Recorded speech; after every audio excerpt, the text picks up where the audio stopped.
મોરૈયા એક ઘોડીનો સેટ મોકલે. ડમસી કોટિયું નીચણિયા લગામ ચોકડા મોયડો ભૂસ્યો આગેવાળ ગોટાવાળો અને જેડબંધ. રાજપુર થી કઠવાડા અમદાવાદ 2 લાઈન કાંડા ટોકરી વગરના ગાય માટે 15 નંગ.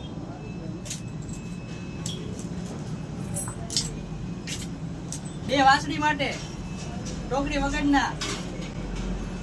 રાણપુર થી જામ કંપાળિયા કચ્છી કાંડા 2 લાઈન ના 5, 3 લાઈન ના 5 ને 1 લાઈન ના 5. રાણપુર થી રાજકોટ કુવાડવા રોડ 1 લાકડી ઘોડા મોઢા વાળી 1 જીબી ચોકડું